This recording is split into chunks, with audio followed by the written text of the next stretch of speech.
बिहार में तकरीबन 2.5 करोड़ आबादी की मादरी जबान उर्दू है। बिहार में दूसरी सरकारी जबान का दर्जा उर्दू को प्राप्त है। पूर्व से हाई स्कूलों में, मिडिल स्कूलों में उर्दू के शिक्षक बहाल होते रहे हैं, लेकिन नए मानक मंडल में अब हाई स्कूलों में उर्दू के टीचरों की जगह खत्म कर दी गई है।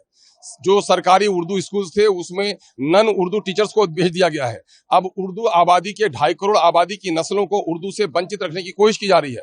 आजकल आर्लैंड ने कहा था, यूरोपियन स्कॉलर ने, किसी कौम को बर्बाद करना हो तो उसके गर्दनों पे शमशीर तलवार मत चलाओ, उसकी मादरी जबान छीन लो। और यही काम नीतीश कुमार की सरकार कर रही है। इस तरीके से तेजस्वी यादव कह रहे हैं कि चुनाव का बहिष्कार करना चाहिए। आप लोग, मैं ये कह रहा हूं कि जो वैध हमारे वोटर हैं, बांग्लादेशियों के कमर में रस्सी लगाइए, रोहिंग्या को बाहर भेजिए, चाहे जो लोग नेपाल से आए हैं उसको गर्दनिया पासपोर्ट दीजिए।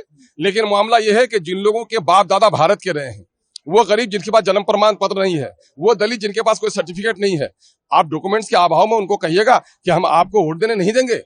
ये सब्जेक्ट टू इंक्वायरी आपकी है कि बस्ती में जाइए और पता कीजिए कि वो यहाँ का निवासी है कि नहीं है। वो सर्टिफिकेट भारत की मिट्टी में है, भारत की मिट्टी में खड़ा है, भारत में जन्म लिया है, वो भारतीय है। अगर उसके खिलाफ कोई सबूत आता है उसका नाम काटिए, वरना डॉक्यूमेंट्स के नाम पर लोगों के नाम को काटने का वो इजाजत नहीं दी जाएगी।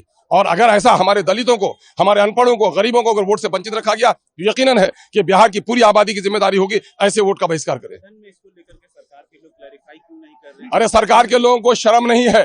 सरकार के लोग विपक्ष की तरह खुद ही हंगामाराई कर रहे हैं, सच्ची बात को जनता तक जाने नहीं दे रहे हैं। इस तरीके से जेडीयू में दो फाड़ दिख रही है एसआईआर को लेकर के, गिरधारी यादव भी बयान दे रहे हैं। यकीनन उनको अपना गिरेबान झांकना चाहिए। नीतीश कुमार जी चूंकि फैसला लेने के लायक नहीं है, ये कठपुतली हो गए हैं चंद लोगों के चुंगल में फंस करके। वो जो गुड़िया नाचती है, तार किसी के हाथ में होता है, आज ये नीतीश कुमार गुड़िया का नाच नाच रहा है। बीजेपी जो कुछ बोलवाना चाहती है बोलता है, बीजेपी जहाँ चुप रहना कहती है वहाँ चुप रहता है नीतीश कुमार। अरे सब्जेक्ट से अलग बोलते हैं, दिल कहीं है दिमाग कहीं है। नीतीश कुमार 2005 में था, वो नीतीश कुमार कहीं और है।